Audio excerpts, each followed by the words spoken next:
मैं डॉक्टर रेखा श्रीवास्तव शिक्षा के दार्शनिक परिप्रेक्ष्य या फिलोसफिकल पर्सपेक्टिव ऑफ एजुकेशन के अंतर्गत आज मैं शिक्षा का अर्थ के बारे में विस्तृत अध्ययन करूंगी।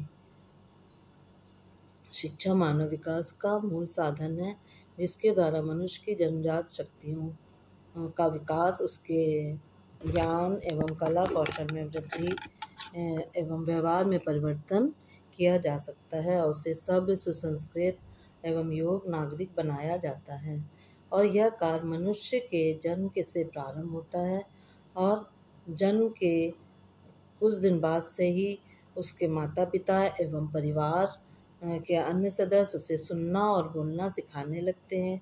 जब बच्चा कुछ बड़ा होता है तो उसे बैठने, उठने, चलने फिरने, खाने पीने तथा सामाजिक आचरण भी सिखाया जाने लगता है। जब वो 3 से 4 वर्ष का हो जाता है तब उसको स्कूल पढ़ना लिखना सिखाने लगते हैं। इसी आयु पर उसे स्कूल भेजा जाने लगते हैं और विद्यालय में उसकी शिक्षा बड़ी सुनियोजित ढंग से चलती है। विद्यालय के साथ साथ उसे परिवार एवं समुदाय में भी कुछ न कुछ सिखाया जाता है और सीखने सिखाने का यह क्रम विद्यालय छोड़ने के बाद भी चलता रहता है और जीवन भर चलता है। विस्तृत रूप में देखें तो किसी समाज में शिक्षा की यह प्रक्रिया सदैव चलती रहती है। अपने वास्तविक अर्थ में किसी समाज में सदैव चलने वाली सीखने या सिखाने की यह स्वप्रयोजन प्रक्रिया ही शिक्षा है। शिक्षा का शाब्दिक अर्थ भी यही है। शिक्षा शब्द संस्कृत भाषा की शिक्ष धातु में आ प्रत्यय लगने से बना है। शिक्षा का अर्थ है सीखना और सिखाना, इसीलिए शिक्षा का अर्थ हुआ सीखने सिखाने की क्रिया। यदि हम शिक्षा के लिए प्रयुक्त अंग्रेजी शब्द एजुकेशन पर विचार करते हैं तो उसका भी यही अर्थ निकलता है। एजुकेशन शब्द जैसा कि लैटिन भाषा के एजुकेटम शब्द से बना है। एडुकेटम शब्द उसी भाषा के ए तथा ड्यूको 2 शब्दों से मिलकर बना है। ए का अर्थ है अंदर से और ड्यूको का अर्थ है आगे बढ़ाना। इसलिए एजुकेशन का अर्थ हुआ बच्चे की आंतरिक शक्तियों को बाहर की ओर प्रस्फुटित करना। यदि हम यह कहते हैं कि उसने उच्च शिक्षा प्राप्त की है तो यहाँ शिक्षा शब्द का प्रयोग परिणाम रूप में है, लेकिन आधुनिक शिक्षा शास्त्री शिक्षा को प्रक्रिया के रूप में ही स्वीकार करते हैं। उनका मानना है कि किसी भी प्रक्रिया में उसका परिणाम तो निहित होता ही है और शिक्षा प्रक्रिया के परिणाम को अब ज्ञान, कौशल और व्यवहार परिवर्तन के रूप में अभिव्यक्त किया जाता है। अपने अपने दृष्टिकोण से शिक्षा के जो दार्शनिक संप्रत्यय हैं, जिसमें दार्शनिकों का विचार केंद्र मनुष्य होता है।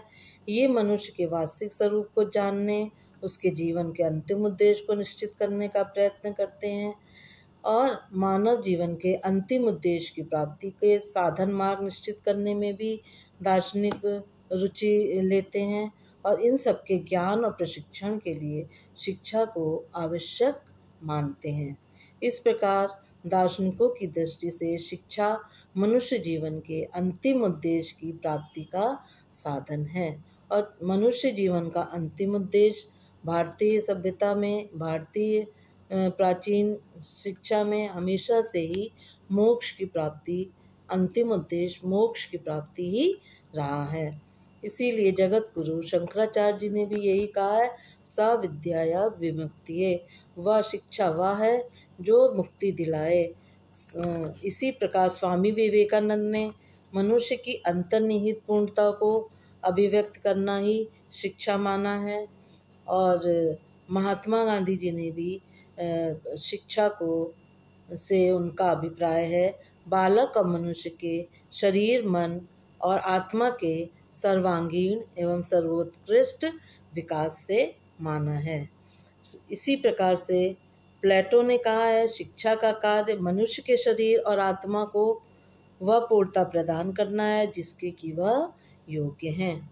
स्वस्थ शरीर में स्वस्थ मन का निर्माण ही शिक्षा है, ऐसा अरस्तु ने कहा।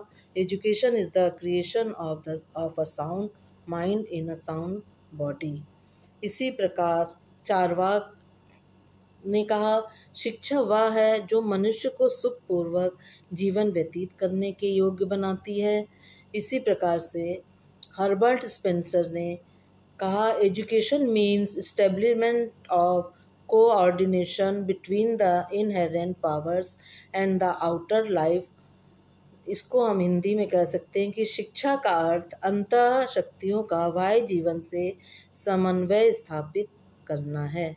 शिक्षा व्यक्ति की उन सब योग्यताओं का विकास है जो उसमें अपने पर्यावरण पर नियंत्रण रखने तथा अपनी संभावनाओं को पूर्ण करने की सामर्थ्य प्रदान करे। Education is the development of all those capacities in the individual which will enable him to control his environment and fulfill his possibilities। ये ऐसा जॉन डीवी ने कहा है।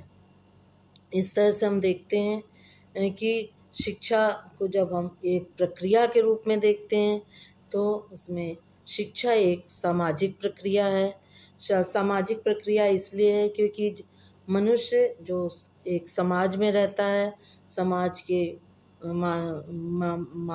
समाज की नियमों का पालन करता है, समाज की में ही मिलजुल कर हम गतिविधि संचालित करते हैं।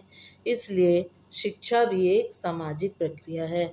शिक्षा चूँकि विद्यालय को एक लघु रूप, समाज का लघु रूप कहा जाता है, तो इससे हम भली भांति समझ सकते हैं कि शिक्षा समाज का अगर लघु रूप है तो समाज में प्रचलित व्यवस्था जो है उसका असर हम शिक्षा पर, अपने पाठ्यक्रम पर देख सकते हैं। इसलिए ये सामाजिक प्रक्रिया है। शिक्षा एक अविरत प्रक्रिया है, जैसा कि पहले भी बताया कि शिक्षा एक निरंतर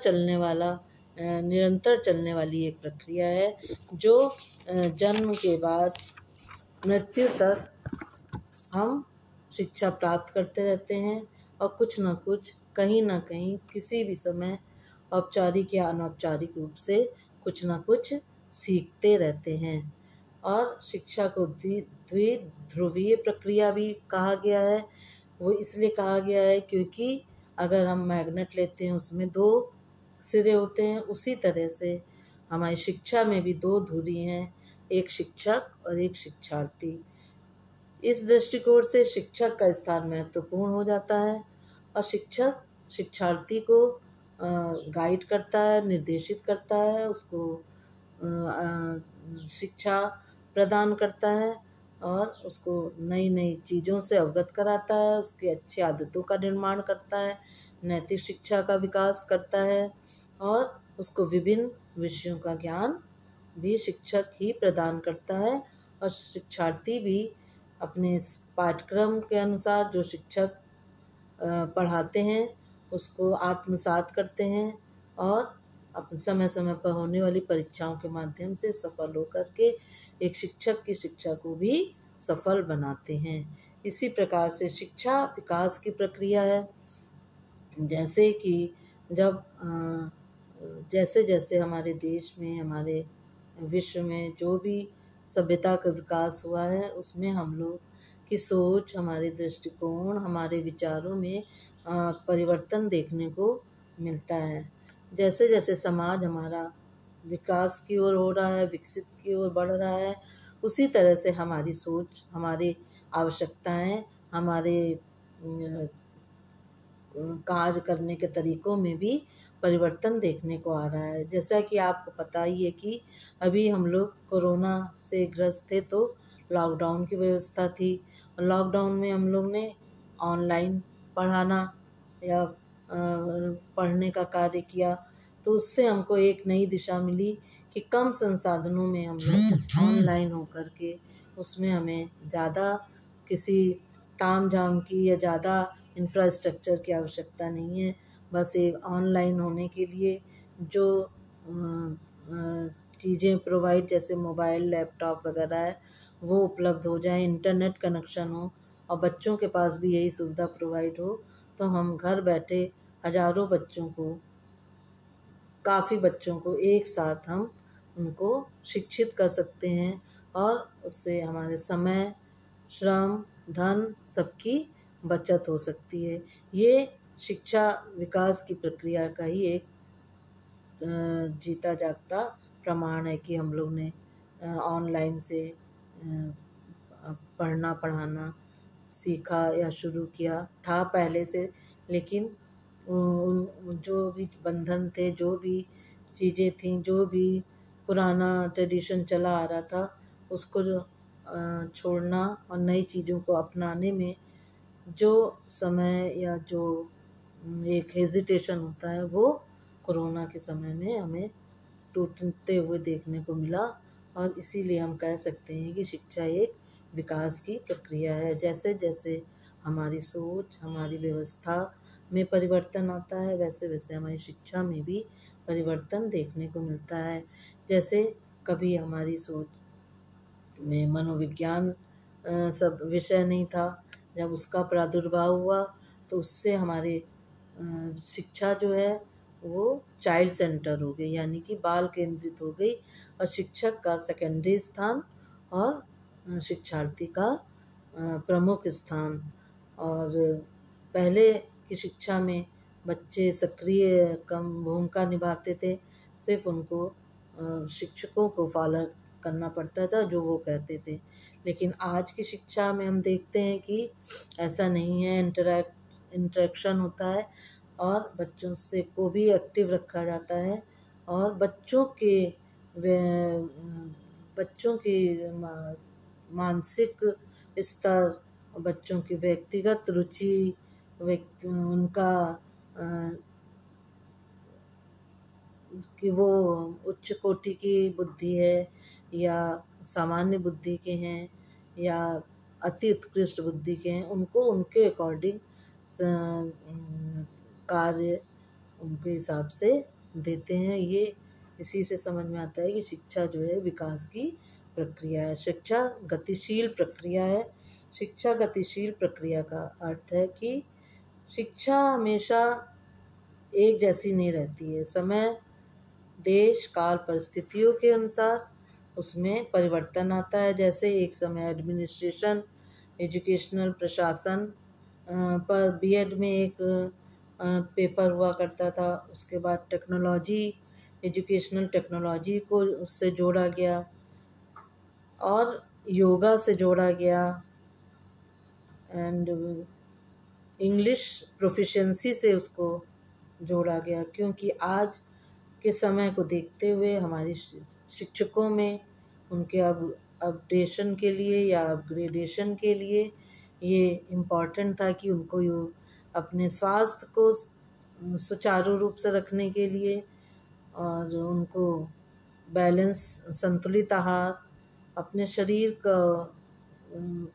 एक्टिव या स्फूर्तिदायक बनाने के लिए, और अपने शरीर के साथ साथ अपने बच्चों को योगा के लिए प्रेरित करना, पर्यावरण के जागरूकता के लिए प्रेरित करना, और उनको इंग्लिश की इतनी जानकारी कि वो इंग्लिश के जो कि एक हमें विश्व में हमको सबसे जोड़ने का कार्य करती है।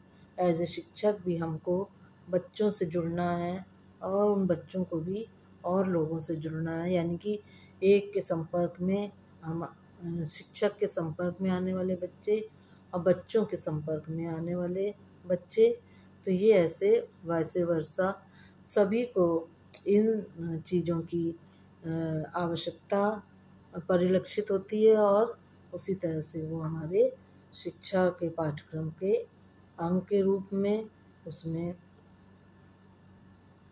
परिवर्तन किया जाता है। इसीलिए शिक्षा को गतिशील प्रक्रिया माना गया है। इस तरह से कह सकते हैं कि शिक्षा विकास की वह प्रक्रिया है जिसमें मनुष्य शैशव काल से प्रौढ़ काल तक विकास करता है और जिसके द्वारा वह धीरे धीरे अपने को अनेक प्रकार से अपने प्राकृतिक, सामाजिक आध्यात्मिक पर्यावरण के अनुकूल बनाता है। ये टी रेमंड का विचार है और ये हमारे हिसाब से भी सही लगता है और इसलिए मैंने इसको इसमें इंक्लूड किया।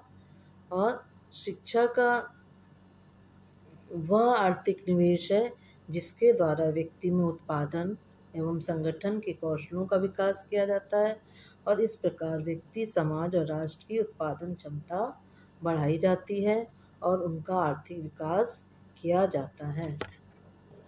इस तरह से हम कह सकते हैं कि शिक्षा विकास की प्रक्रिया में भी योगदान देती है, शिक्षा गतिशील प्रक्रिया में भी योगदान देती है। शिक्षा को हम